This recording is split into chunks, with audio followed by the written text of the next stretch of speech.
material, we tear the panels apart. Ladies and gentlemen, welcome to the Source Material Comics Podcast. My goodness, it's been a while since I had my good buddy from the 90s podcast, the Unspoken Issues podcast, on here, and that's Chris Armstrong. Chris Armstrong, though, he wanted to talk about a book that didn't fit the 90s mold. And what's interesting, I was able to strong arm my way in. It's interesting because it hasn't aired yet, so this really doesn't make much sense. But Mark and I have done Bruce Wayne, Fugitive, and Murderer. And I swear, I don't know how many Batman books he and I have covered. So this would be the first time I've actually sat down and talked some Batman with somebody else other than Mark, which is great. And not only that, this is a Black Label book, which I'm supremely excited about. But why don't you let the audience know that you wanted to talk a specific Batman book. I had never heard of it till you threw it my way. So let them know what we're talking about tonight. The second season of the Batman Caped Crusader, I think is the title of the new animated series on Amazon. They released the first season, I think, like 2 years ago, and the second season is finally coming out.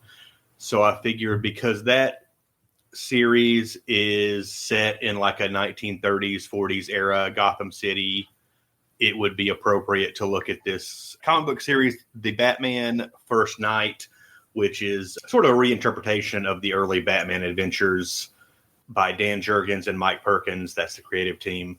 And they're setting this story in like pre-World War II era, sort of in the same year that the original Detective Comics number 27 was released in 1939. So it's kind of a period piece looking at Batman in a non-DC continuity, basically like a pre-DC continuity world where he's the only superhero. There's not like Green Lanterns running around or anything. It's all pretty grounded. This, I think, released in book 1, released March of 2024. And then book 2, April of 24, and book 3 of May of 2024.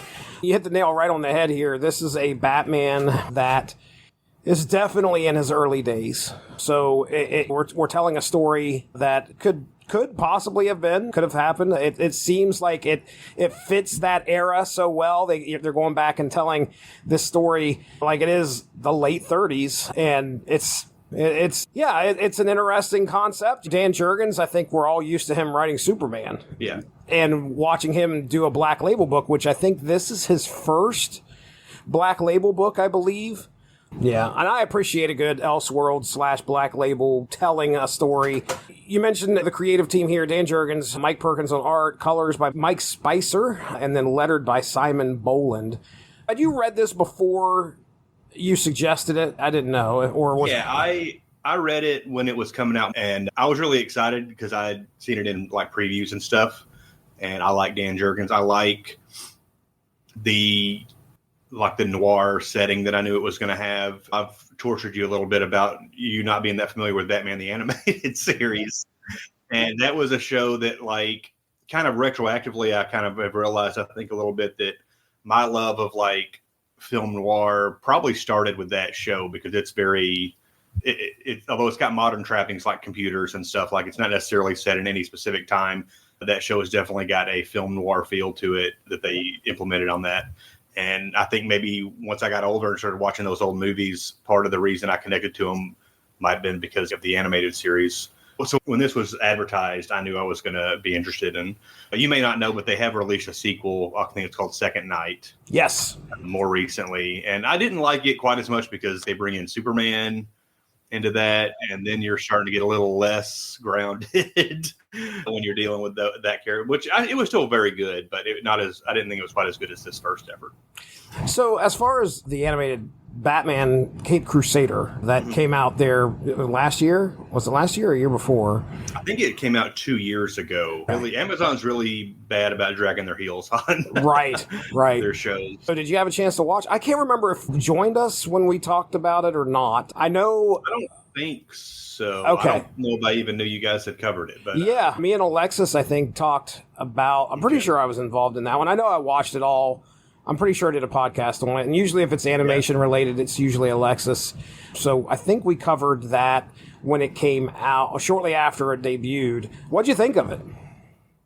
Yeah, I liked it quite a bit. It's not at the same level as the old show, but I think that's an unfair comparison, really, even though they're both Batman series that have some of the same elements as far as the style and stuff. But yeah, it's really good. I like it quite a bit. The animation's not super great, but I think, again, that might be me comparing it to like the peak animation of the early 90s when they actually spent money on that stuff.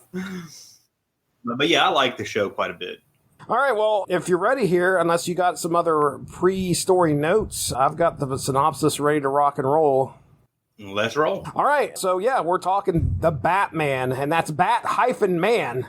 First Night, 3-book DC Black Label series that takes Batman back to 1939, not merely as a visual gimmick, but as the actual historical setting of the story. This is a Gotham still struggling through the Great Depression. Fascism and anti-Semitism are growing threats around the world. Another major war appears increasingly possible, and Batman himself is still a relatively new and mysterious presence in the city. This is not the polished Batman who always has a contingency plan, a cave full of advanced technology, and years of experience behind him. This is Bruce still learning what works, what does not work, and how far he's willing to go, and most importantly, what kind of Batman he intends to become. And because this is a Black Label story, there is also a feeling that continuity is not going to protect people.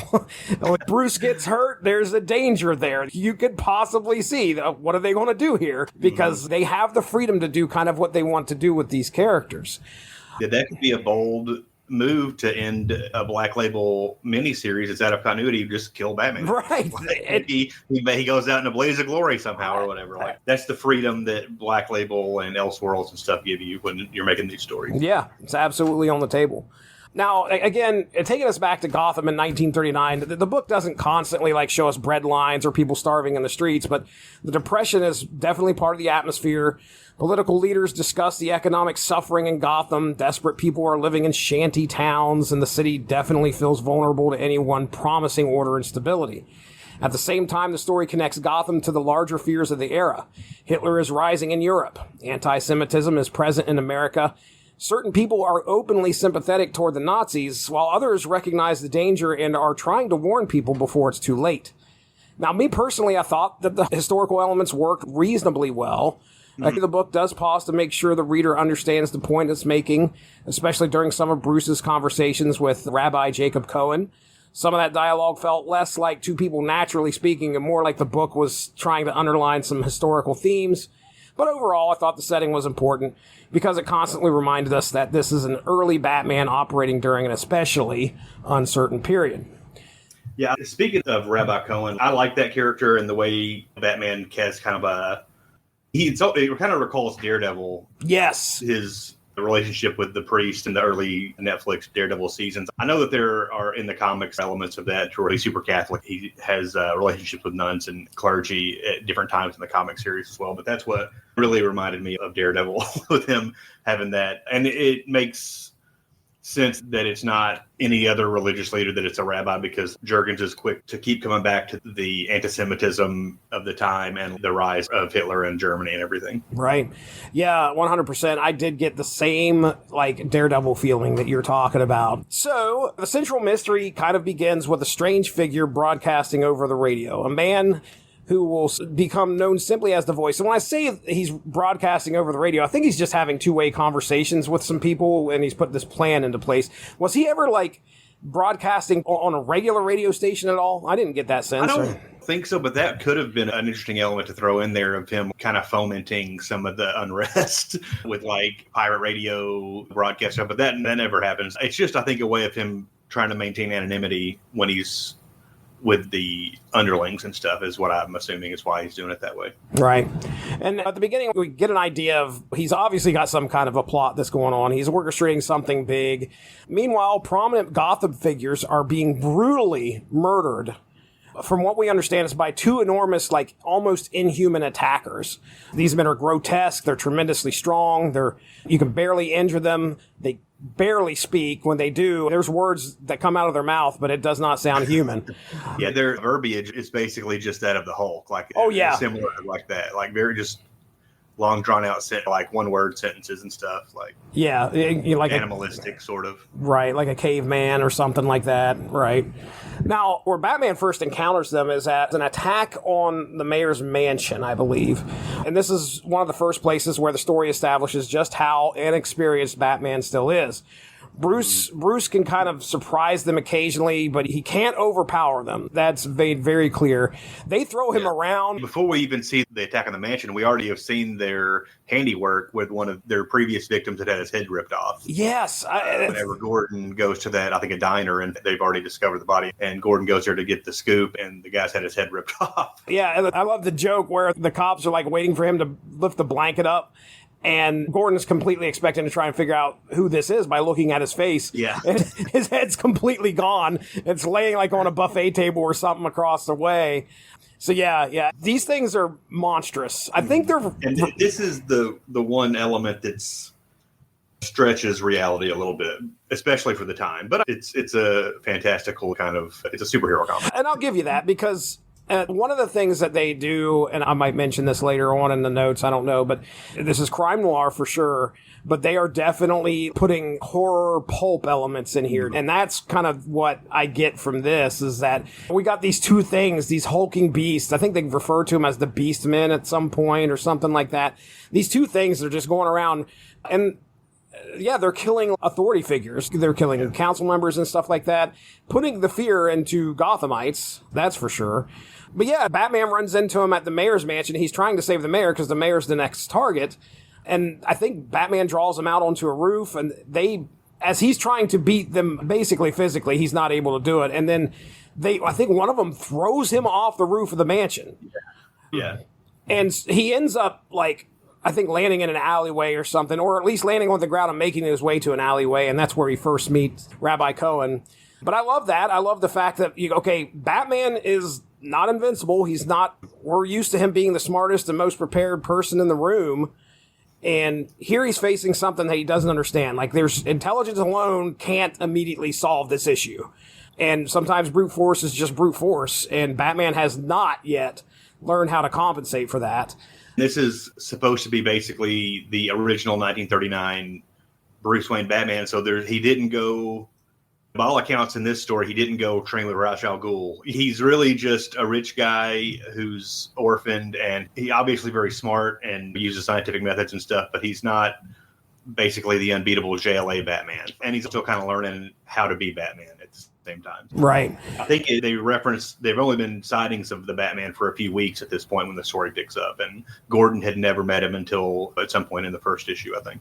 Yeah, so Batman, again, he's kind of outmatched. I think he grabs, I can't remember, I think it's at the mayor's office when he has that encounter, he grabs a knife, I think one of them has, and takes it with him. He's able to, take it with him, and that's where we get our opportunity to see the detective Batman at work, because he takes the knife back home after he meets up with Rabbi Cohen. I wanted to mention, too, the appearance of the Batman, which he's got the purple gloves. It's very similar to the early Batman incarnation costume and everything. The most interesting thing I think about it is the cowl. Maybe it's supposed to be kind of a helmet-like, but it's like this bulbous head at the top, which makes it look like, at the same time, very silly, and also realistic and unsettling all at the same. So it does tend to work at times in some of the images you see. It looks a little wonky. Yeah, it's not refined at all. It's something like you would think, okay, Batman Year 2 is going to be a different costume. The neck will actually be able to move or whatever. But yeah, I get that. It does. There's a moment, I don't have it in my notes here, but there's a moment when he gets thrown in or dives into the river and he comes out and he's just soaking wet, and his costume looks like something out of a horror movie, and he scares a bunch of people that are on the bank of the river. It's definitely unique the way that it's drawn. So, and I like that. Mike Perkins, the artist, who I'm not a huge fan, but I like him, and he's done Captain America, and he did the Stand adaptation that Marvel put out. Oh, did he? Ago. Oh, wow. Okay. It was I think it ran a number of miniseries that they did. They adapted the Stand into, and he did the art on that. He's got a pretty realistic art style. This one almost seems like almost looks painted at times. I don't know what all of his techniques were and stuff, but I really like the art, and he does a really good job of like rendering Gotham as like in the 1930s style. Yeah, absolutely.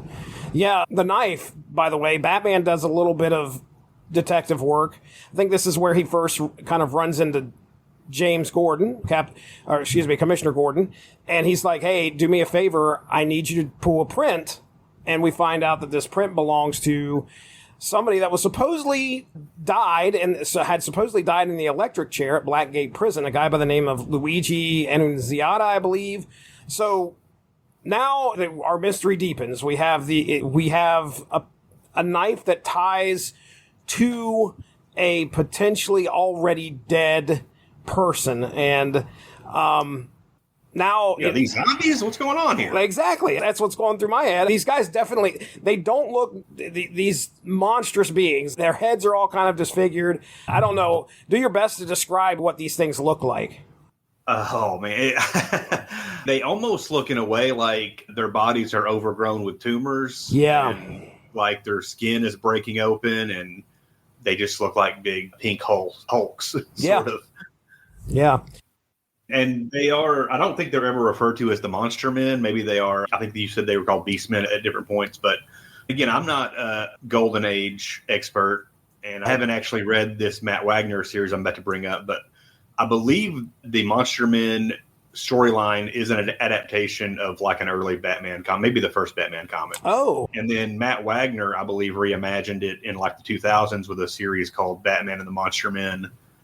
And it had a sequel. I've never read those comics, but I believe they were also based on that Golden Age story, and I think that's kind of what Jurgens is pulling from for this as well. I don't know that all for certain. That's just kind of what some quick reading online got me. All right.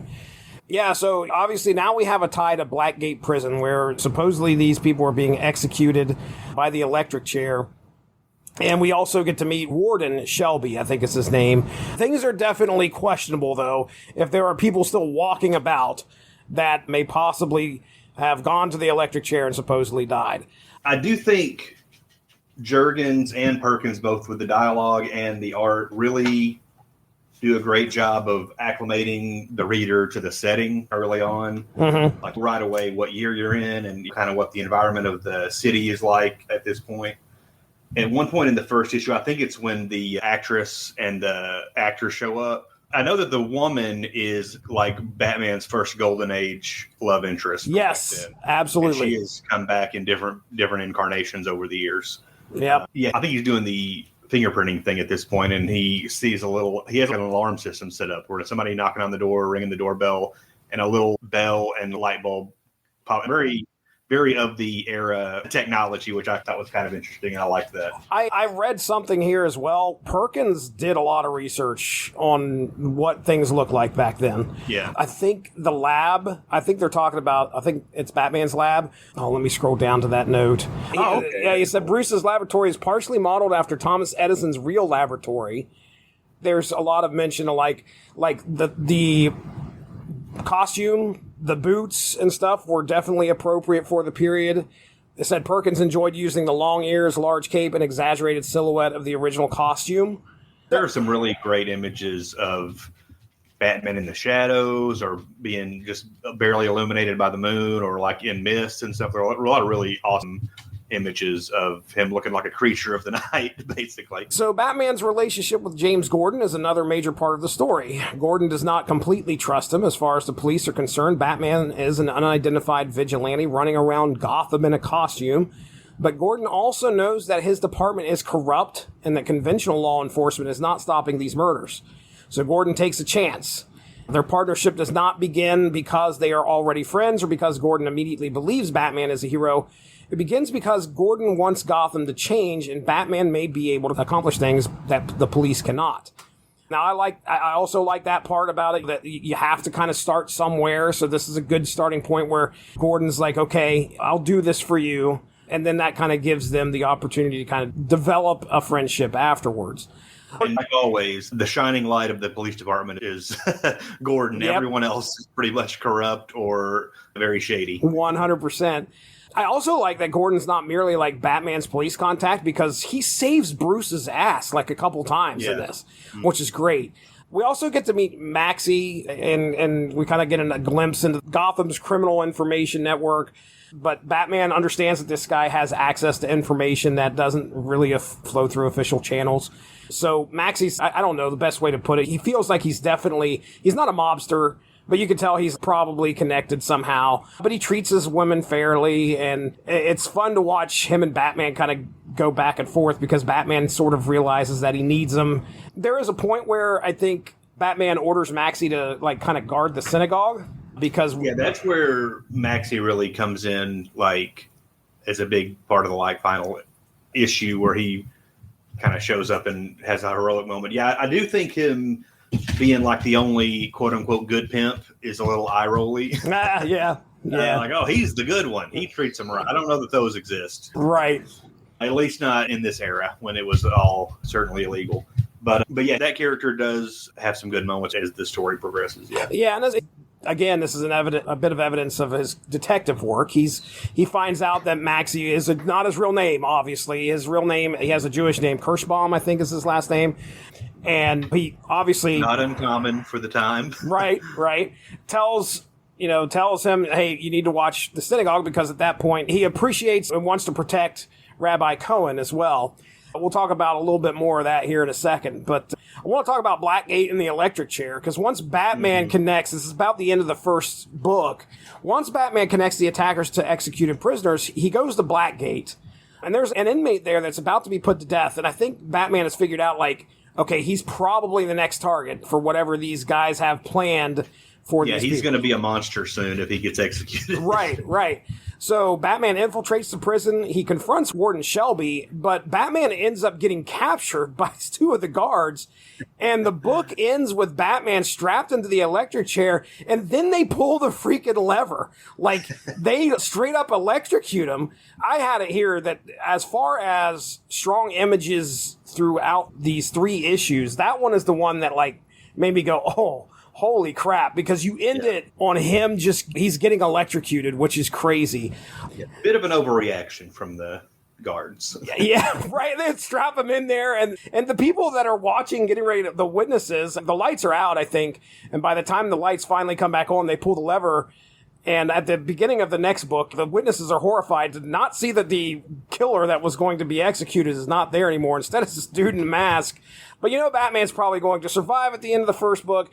I'm going to stop there real quick. Your thoughts on how we ended this thing? Any other thing that you had on the first issue? Yeah, really good cliffhanger for that first issue, even though I was taken aback a little about how quick they were to strap Batman into the electric chair. We do hear later Gordon basically saying, this man hasn't even been tried or convicted of anything. Right. Once the story develops more, I think you maybe can understand a little bit more about why they were so quick to do that, seeing as how Batman is a threat to whatever the plans of the bad guys are. The only other thing I had really from the first issue is they made a point in their references to Germany and the Nazi Party and stuff that they referenced the Nazi rally that took place at Madison Square Garden in the 30s, which was a real thing that happened. Oh, I didn't know that. Yeah. I didn't know about it until... They don't teach that in school for some reason. I didn't know about it until in the last few years. I'm not sure where I heard it initially, but yeah, you can find footage from it on YouTube. That's crazy. That's crazy. Well, yeah, I remember that being mentioned, and I had no idea that actually had roots in actual history, but it doesn't surprise me for some reason. All right, so yeah, our second book explains that Bruce did not receive the full 2,000 volts, and one of the guards interfered with the execution apparatus, and Garden arrives to stop the killing. That explanation, for me, that was fine. I'm okay with that. Although I wondered what kind of condition Bruce was going to be in after this. I think my assumption, when I saw the image the first time I read it was the suit, the helmet, that stuff's probably going to insulate him somehow maybe or protect him somewhat. Yeah. I think more of the explanation is we find out later when we find out more about how the Monster Men are made. Okay. But again, Gordon is the one that saves him here. Just want to go ahead and put that out there. Now, Batman is able to escape. They look over and he's gone. He's not in the electric chair anymore. He makes his way home. He is steaming. He is legitimately, literally steaming. One important decision that the series makes, and again, we're talking about how this kind of goes back to the original Golden Age. Alfred's not a thing here. I'm used to seeing Batman go home and lay down on the floor and Alfred come over and stitch him up. Yeah, that was one of my notes. That he could really use a butler at this time. There is a reference to, assumedly, Alfred, that he had a butler who moved on after his parents died or after he went to school or something like that. So, and again, I think the reason for that is because there was no Alfred at the time in the early issues of Batman. Yeah, makes sense. So then we get to meet Julie Madison and Brock Martin. You've kind of already mentioned them. At first, Julie and Brock, this is interesting because they appear to be a public romantic couple. They're a couple actors. But we eventually learn that Brock is gay and that the relationship helps conceal his sexuality in a society where being open could destroy his life and career. I think I've heard stories of some of the actors, obviously in real life, having to portray this fake facade. So it's interesting. Yeah, there's a really good podcast called You Must Remember This that is focused mostly on old Hollywood, and you hear a lot about that on that show. Really? About how studios would pair people together just to make them a bigger deal, for one thing, but also like if one of them was secretly a gay or a lesbian, they didn't want that getting out because that would hurt their reputation and stuff. Yeah, Brock's not going to be a big part of this story, but Julie definitely is. She'll soon become Bruce's romantic interest and a huge influence on some stuff on how Batman becomes the person who he is. One of the best action sequences, I think, in the second book is an attack on the bridge that involves Johnny the Whip. There's monsters involved. There's a biplane that like shows up out of nowhere trying to kill the mayor. Gordon's there. I think Gordon shows up at some point afterwards, if I remember correctly, or maybe he doesn't show up. Maybe I'm getting that confused with the precinct, which happens after this. But Batman definitely shows up, and he's still trying to figure out how to stop these things. I think this is where we see him with my favorite of his accoutrement, the brass knuckles. Yes, that was awesome. Like, he decides, okay, I can't simply punch these dudes out. How about I need something? And he has these freaking brass knucks, which is so great. And he, like, continually beats these things and tries to beat them to a pulp. A perfect low-tech solution in this era. And then Gordon, I think, is attacked outside his precinct. Like, he's getting ready to leave, or I think he may be heading to the bridge because he had heard what was going on with the mayor. And Johnny the Whip's there and sends out even more monsters to try and kill Gordon. And Batman shows back up. And again, I think, if I remember correctly, like, Gordon shoots one of them, and the other one, I think, is just about dead. And Johnny the Whip's like, well, I've got more. And he sends like a bunch of them out. Gordon, I think, ends up killing one of them. And I can't remember how. Eventually, Batman ends up escaping and the monsters go away. I can't remember how that happens. But the main thing that happens there is after the fight, Gordon has a discussion with Batman and tells him, like, eventually you're going to be crippled or killed if you do not decide to carry a gun. Mm-hmm. I got to say, I feel like he's got a point here. Gotham is not exactly the most friendly place, and Bruce has nearly been beaten to death already twice. But again, this is the Batman gun discussion that's happened in quite a few of the Batman comics. Yeah. I do want to say that Golden Age Batman did use a gun on occasion, but I don't know any details as far as like he was like killing people with it or what the deal was with that. Yeah, I haven't read too many Golden Age Batman, but I remember one of the few things that I did hear was like that was a brutal Batman back in the day. Like, he was not exactly too kind to the criminals, if I remember correctly. The end of this book, the end of the second book, is Bruce is holding a gun and he's seriously considering whether he needs it. The conversation he has at the beginning of book 3 is where he remembers, or maybe that's the end of book 2, but either way, he has a kind of a conversation with himself thinking about his dad and how his dad had seen a guy who got shot up. Right. And at that point, he was like, his dad said, I'm never going to touch one of these things again. I guess he was an avid hunter, but then as soon as he saw... Go ahead. Yeah, he said he wouldn't be hunting anymore. Right. After seeing what a gun could do to a human being. Yeah. And I think that, well, no, hold on. There's one more spot in book 2 that I kind of want to bring up here, and that's where Bruce, like, reveals himself to Rabbi Cohen, which is interesting. I think he says that he feels that he can trust him, and that's why he just takes his mask off. Felt early to me. I don't know about you. Yeah, I was a little... I'm kind of two minds. I don't really like the idea of Batman being quite so willing to reveal his identity. I do kind of also feel like this is Jurgens. He's probably planning on doing more of these. We know he's already done at least one sequel, and I think they've announced they're doing a third one. So he's trying to build up more of a family for Bruce and more allies and stuff. But yeah, this is the only person he reveals his identity to in this story. And it does seem a little quick. Yeah, I think they have a conversation. I think the rabbi is trying to be somebody that he can confide in and give him, obviously, good advice. He's, I think, talking to Bruce and trying to explain to him, like, hey, just to let you know that it's pretty bad out there, and determination may not be enough to overcome all of this. It was going to require not more violence, but be more disciplined and thoughtful before heading headlong into a rooftop fight with two zombies. I thought that was pretty quick for him to take his mask off for Rabbi Cohen. But yeah, at the beginning of book 3, I think it's when he's sitting there and he's got the gun in his hand, is when Julie walks in, right? He's got his cowl off and he's standing there in the suit. Yeah, so that wasn't really him revealing as much as her just kind of walking in on him. She comes in and there's another conversation. Julie recognizes that Bruce, at first she's kind of scared of him, obviously. Like many people in Gotham, they're scared of the Batman. But when she realizes... Well, you clearly must be insane. You're the Batman. But she does realize that Bruce is standing at this crossroads. He can pursue justice or he can allow his anger and pain to become vengeance. And she tries to talk some sense into him, like, just be aware of what you're doing. Just make sure it's not for the wrong reason. He was considering using this gun to kind of even the odds.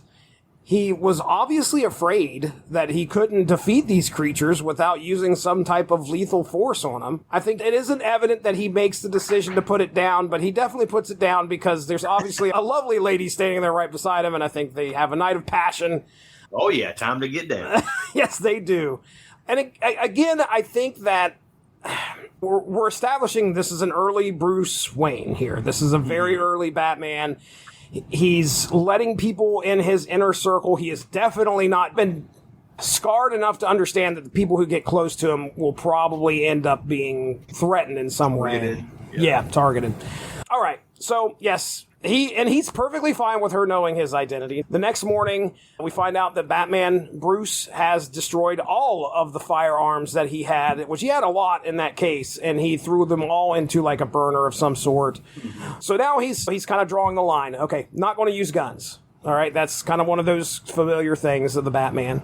It may make the fight easier, but it also might transform what he is trying to do. That guns are what killed his parents, and they cannot become the foundation of his mission. Those are the weapon of the enemy. That's right. All right. The identity of the voice. So this is where we learn, as we get through book 3, a couple things. We learn about who the voice is, who's this guy that's got this big plot against Gotham, and what the truth are about these monsters. The voice ends up being... And it could have been anybody, in my opinion. Obviously, I think they were kind of pushing you towards believing, and Batman completely fell for it. He thought it was Warden Shelby. And it would kind of make sense. He's going to be in charge of the cadavers after the executions, so it would be easy for him to use those. And he's not a likable guy. Or other clues.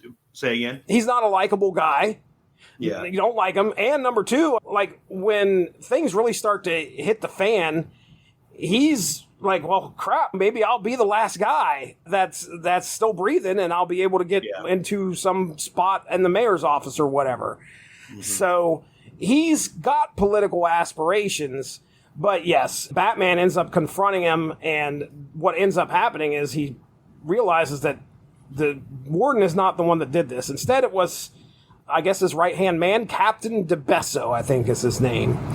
Yeah, his motivation is the more interesting thing. I think they purposefully, didn't really lead you anywhere near him as being a suspect, and so it almost kind of comes out of nowhere. He even is like a good guy, seemingly at certain points in the story. Mm-hmm. I think he saves Gordon at one point.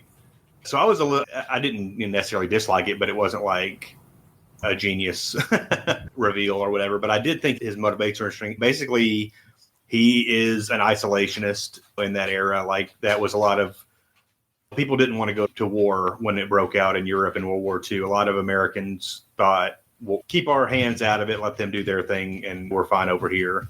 I think that was the point of view that he was pressing, and he kind of wanted to basically take over Gotham and make it like a shining city on a hill, sort of, and like everyone should follow our lead, and with basically de Blasio's politics and attitudes towards things. Right. Yeah, it's definitely a warped kind of logic, but when you find out like what he's trying to do, I mean, personally, I kind of understood some aspects of it, like, hey, who wants to go to war? Who wants to be part of this crazy thing? But him stepping in there, and I think he's obviously he's going about it the wrong way, one would say, using these half-dead zombie-esque monsters to go around and terrorize the people so he could use fear to kind of keep them in line. An interesting way of going about it. And speaking of the monsters, we have the reveal here of what they actually are, which we kind of already alluded to here. They're definitely people that hit the electric chair, but it was said that I think they don't like hit them with the full voltage in order to bring them to like near death, and then they hit them with, they give them, DeBesso came up, which by the way, it's not like he had some scientist working for him. It seemed like he was the guy that came up with this thing all by himself. But they had some kind of like serum or something that he would inject into them, and then they basically become these superhuman monsters. Just the fact that serum could exist at that time, that could be developed at that time, and that like apparently they also are your slaves for some reason. Oh yeah, yeah. Like, why can he control them? Why are they listening to him? I'm not sure. Maybe because when they wake back up, maybe he makes it clear that I brought you back to life, and so maybe they're loyal to him for that reason. That's never addressed or anything, but to me, that's sort of a minor quibble. I don't really care that much. Yeah. And I think if you look at it as far as 1930s comic books, this is probably, this is your evil scientist and your villain of Gotham all wrapped into one. Are you glad they didn't go the way of like this being the Joker or some other established criminal figure in Batman's Rogues Gallery? Yeah, that I do. I am. I think that's, again, I think they were probably basing this whole 3-issue arc on a specific story from back then with the Monster Men or whatever. And that would have been pre-Joker, pre-Two-Face, whoever else. I think Scarecrow is in the second night. All right. But I do like how in this one it's just Batman against Gotham's underworld, basically, and the standard criminal outside of the fact that he's apparently some kind of advanced geneticist. Yeah. And he's a Blackgate prison guard on the side, I guess. and I'm sitting there thinking, like, okay, there's a lab at the bottom of Blackgate prison? Okay. All right. This is a little, okay. All right. Okay. So DeBesso decides, okay, it's time. We got to make our move. He unleashes all these monsters onto Gotham. And they're basically out there to essentially instill the fear to get the people to follow what DeBesso is saying. At one point, someone challenges him, like he's like out on a pulpit or something trying to get people's attention, and some guy's like, "Oh, you're crazy!" And then he's like, "Okay, why don't you show him the door?" And this one monster comes out there and punches him right in the face. So there's, I guess, one of the central themes, and this is common in just about every Batman book, but there's a lot of discussion about fear. When you look at this book, and there's the fear of the World War II that's happening. There's fear of the Depression, the fear of the economy, fear of these monsters running around, fear of Batman. Fear of Batman. So there's a lot of discussion or element of fear here that's happening through here. Yeah, the police got their hands full with these monsters. DeBesso's just basically attempting to try and take all this fear and convert it into, like, control. Now Batman, by the way, who was smart enough to get a cadaver, has put the cadaver through its paces in his lab. Bruce has been experimenting on it. I think even Julie walks in on him, like, doing a autopsy, and he's able to figure out that, hey, there's a serum that's being used, some kind of chemical that's being used, and I'm not going to call it an antidote, but it's definitely it's definitely something it seems to be some sort of accelerant that accelerates this process to a point where the body can't sustain it anymore and just kind of dies. Right. It accelerates the decay. Yeah. Because these things he finds out are decaying, but these monsters are probably good for about 2 weeks or something like that, and then they will end up dying of natural causes anyway. So yeah, he ends up getting that. He goes to Jim Gordon. He's like, look, it's going down tonight. I know that it's probably going to be happening. Here's some cylinders with this gas in it. Use it on these monsters. During the DeBesso public gathering, I don't know what you'd call it, but when he's out there trying to control street preaching. Yeah, he's out there street preaching. All of a sudden, here comes a biplane out of nowhere that drops like 2 cylinders of this gas right smack dab into this crowd. The gas is fine for normal people, but it's very much a deadly thing for these monsters. And what I found funny was like Batman flies this plane in and then jumps out of the plane, and the plane like crashes into a building. Like, he just doesn't care. But I was sitting there thinking, like, well, at this point, Gotham is burning, by the way. That's kind of like DeBesso's plan. He's catching buildings on fire. There's a point where some thugs show up to actually burn the synagogue, and that's where Maxie shows up and kind of saves the day. Batman doesn't really care about the plane crashing into the building, whatever. He drops the gas down, and then he jumps into the fray. Obviously, it's reckless, but again, it's a young Batman. This is Batman learning the ropes. Now, Gordon, he remains important through the climax. He's got these tanks of this gas on his back.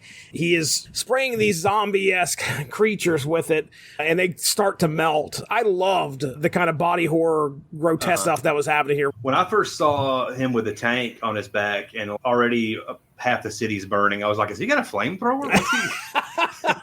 You're just going to make things worse, Gordon. But no, that was a way to distribute the gas, apparently. But yeah, that was very cool. The whole city burning thing really made the finale feel pretty epic. Oh, yeah. It kind of made it seem like it's not just Batman versus these monsters anymore. Like, the stakes really go way up in the finale, which I thought was pretty well done and pretty cool. But yeah, they do almost look like they're melting whenever they're exposed to this gas. Yeah, it's good stuff because it's scary looking. Okay, so we get to the point where it's Batman versus Captain DeBesso. Batman's like, all right, you got to pay for your crimes here. DeBesso, of course, is like, no, that's not what's going to happen. But he ends up like grabbing a syringe from inside his coat, and he tries to stab Batman with it. He's like, if I'm going down, you aren't going to be alive or a semblance of yourself to watch it happen. So he tries to inject Batman with the serum. Mm-hmm. And during the struggle, Batman does something to cause DeBesso to stab himself with the serum. Right. Now, there's a moment where, okay, I think Batman's like, you got to pay for this. I can't exactly remember the dialogue that he uses. He says the price must be paid. Oh, yeah. The lives you've taken, yeah. Yeah. I'm thinking that Bruce is saying this because he is going to make sure that DeBesso is not walking away. The dialogue leading up to it makes it sound like he's going to kill this guy. And then I'm watching like, okay, is he actually going to kill this dude? He ends up with the thing in his arm. And I'm looking at when he's got it, or in his chest, I can't remember where it's at, but when he's got it in, it doesn't look like the plunger's pulled all the way down. And I'm like, oh, well, okay, Batman backed off. He didn't kill the guy. And then you see DeBesso, like, it looks like his hand is on it, and it looks like he's the one that pressed it down. And I'm like, I see okay. In the progression of the panels, it looks like the syringe is in his chest and he's falling back because he's been hit by Batman, and he falls onto the syringe. Oh, okay. All right. He's laying face in the previous panel before his fingers touching it. He's face down on the ground. So I think him falling is what pushes the point. Okay. All right. That makes it cooler because I thought that he had his hand on it and did it himself, and I didn't understand why either. I think that's like a realization thing where he's feeling at it and feels that the plunger's down, so he knows he's been injected. Makes complete sense now. Well, then that's good. At this point, though, what do you think about that? Do you think like Batman fully intended to take this dude out? Well, he didn't mind it once it happens. I do think that he's fine with it, whether it was totally intentional. He concocted this serum with the intention of killing all the monsters. You could argue that, well, they're dead anyway, or they're about to be dead anyway. To me, it's more like this is Golden Age Batman. Golden Age Batman killed people. That was pre-Comics Code. That was pre-Silver Age. That was pre the heroes never kill people thing. In the Golden Age comics, Batman killed people, Superman killed people. I don't want my modern superhero characters doing that because I feel like that's just been established for so long that that's part of the characters, for most of the characters. Sure. But being as how they're evoking this era and they're almost kind of retelling these early adventures of Batman, I'm fine with it. I thought it was interesting. I guess we should tell the listeners what has happened is since DeBesso breathed in this accelerant As soon as he got injected with his own serum, it immediately killed the guy. Like, he didn't become a monster and then terrorize the people and then get killed. He essentially melted away as soon as that serum hit his veins. But yeah, I agree with you. I think this is a situation where this is a representation of Batman of the late 1930s. I liked it. I loved the confrontation here. I love this fight. Anything else you'd like to bring up? The only other thing I have from the third issue really was the sequence where Batman is about to confront the Warden. Mike Perkins really nails the slow reveal of Batman in shadows, and there are long shots of him where it's basically just the cape and the cowl can be seen, and then there's a big reveal right before he reveals himself to the Warden. That's very cool. That sequence is one of my favorites from the book. Yeah, is it the bat signal sequence? Like, kind of like the nod to the bat signal where they turn like the big spotlight on Batman. Yeah, they like, light him up. Oh, that was really cool.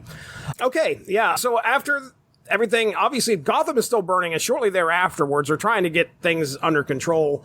Gordon at least talks to the press. I don't know if he's having a press conference, but he's talking to the press, and he publicly praises Batman and what he did here. So felt like a natural culmination of their relationship here as they move forward really early in their relationship.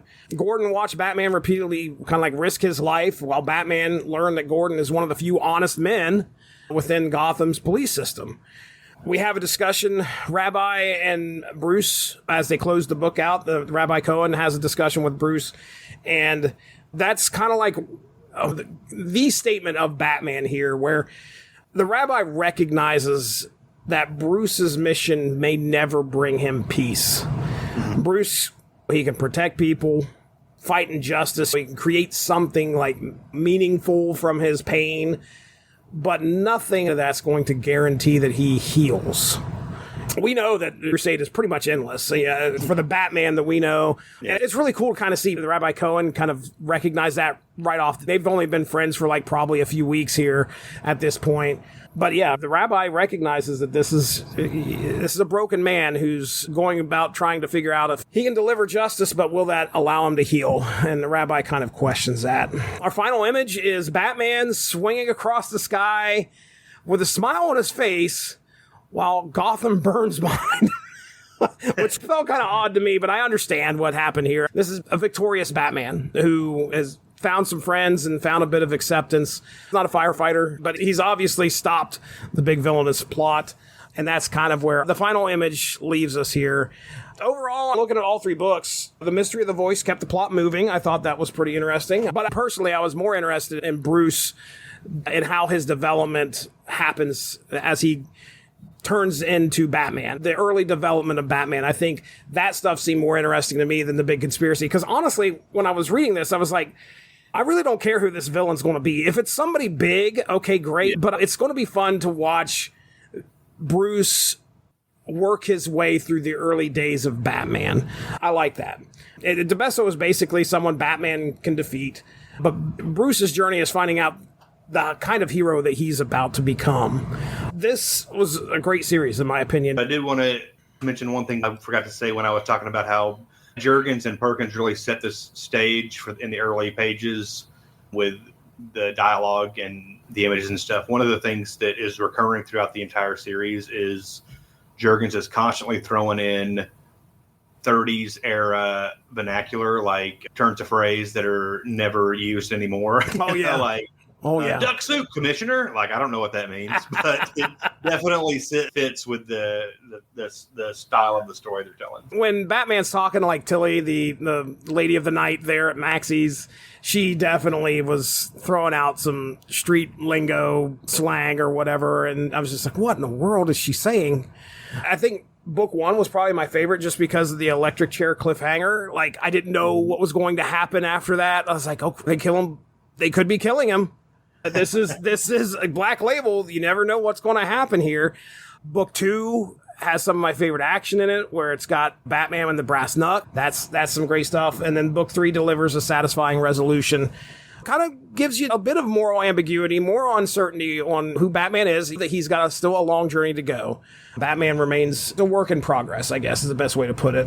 The art is great in this. It's perfect, I think, to kind of give you that gritty noir tale. This isn't clean lined, beautiful art. This is an ugly art, in my opinion. Some of the people just did not look pleasant.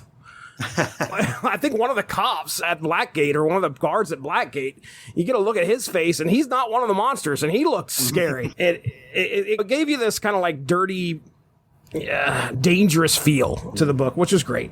But I absolutely came away with this satisfied. I loved all three of these books. I'm a big fan of Black Label. This thing doesn't press like Batman on a pirate ship, which is another Elseworlds I'm currently visioning, but it doesn't push it to like crazy Elseworlds status. This is something that Dan Jurgens did a fine job with. I don't know if you have any criticisms of this book. What's your thoughts here overall? Most of my criticisms I kind of addressed in my notes and stuff, and they're all very minor. I really like this book a lot. The sequel is also good, although I think this is the better of the two. It's kind of, in a sense, made for me because of the setting and the film noir like elements that they implement in it and stuff, and because I love Batman. And yet it's got a good mystery and gives Batman plenty of detective work to do and era-specific like gimmick, like gadgets and stuff. Like, he doesn't have gadgets, but he has like era-specific tools and stuff that is at disposal that makes sense in the story. Yeah, so I was just going to say, like, when he uses his stuff on his utility belt, that felt big. That felt like, oh wow, he's going to use something from this. What can he use? Yeah. And it might be something really, really simple, but you're like, oh, okay, well, this is early Batman. He's just kind of learning, and he probably don't have the greatest gadgets yet. But anyway, go ahead. Well, yeah, that's pretty much it. I really enjoyed it, and I think they've already said they're doing a third one, although I'm not certain of that. I think that they've got a third one on the way, and I'll be picking that up as well. What do you think this is like an absolute... Would this be an absolute banger of a BTAS, like 2 or 3-parter? Could you see this being done through that, or would this have been kind of pushing? I remember seeing some mature stuff in what I've seen in BTAS, but anyway, they wouldn't be saying fuck. Well, yeah, that's true. Like, there's a handful of F-bombs in this book and stuff, but yeah, it could be work in a K-Crusader arc as well. And I think the best use of it might be like an original DC animated movie. That would be very cool. That kind of capture a little bit of the moodiness of the art and stuff. But there was one other thing I wanted to mention about the setting, as this being like the original 1939 Batman. Batman is only a few years away from being in public domain. Oh, really? But that only applies to the very first few Batman stories, I think, because of the time. I'm not sure. It may be 1939. Maybe 2039 is maybe it's 100 years. I'm not sure how that works as far as stuff rolling over. Some may call Rob Liefeld. He did a whole thing on this. Oh, he's addressed it.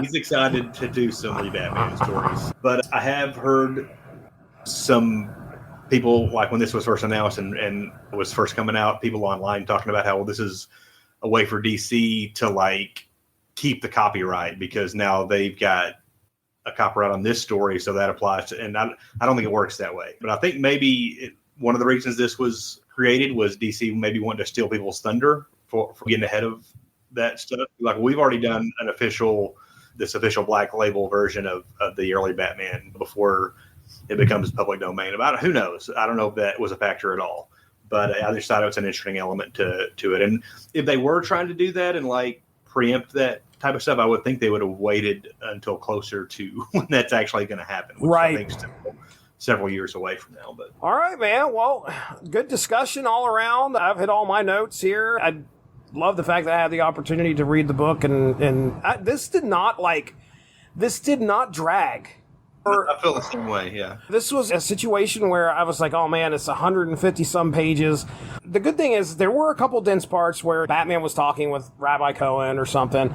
But aside from that, man, the action was action. And there was some... Yeah, there's some good stuff. Go ahead. I was going to say, there are several sequences where Jurgens just kind of lets... Which Jurgens is also an artist, so I'm sure he knows how to write for an artist. But like, there are several sequences where he just lets Mike Perkins take over and show some really cool action set pieces and stuff. Yeah. They all work really well. I meant to actually go through this earlier, and I forgot about it. Okay. And make some notes, but I looked up on tvtropes.org. There's a listing for this storyline. Oh, cool. And now, again, this is not, I don't know how well sourced this is, but this is some of the stuff they have on, as examples of tropes in this and like references. Since the story is based on the earliest Batman comic, so maybe that means that was the first issue. I don't know. I've never read the first Batman comic. Call me a fake comic book guy, I guess, but I've never sat down. Honestly, I probably did read it in a reprint or something when I was a kid, but but who knows how long it's been since I've read that. Just in a reference to that, it said Alfred would not debut until 1943 in the Batman serial series. So that's why he's not around for this. Art imitates art. It says the first panel of Myron P. Dale being strapped into the electric chair is a recreation of an iconic photograph by William Vander Weyden of the execution of murderer Arthur Mayhew at Sing Sing in 1897. Wow. Okay.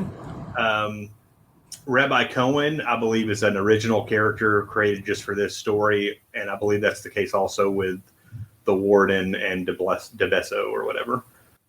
And diversion to using firearms wasn't something present in the original 1939 stories. He even used a machine gun in the original Monster Men story, it says. TV tropes is fun to go to sometimes. I like looking at some of the stuff that they have listed there because there is a lot of good bit of trivia sometimes that's on those web pages.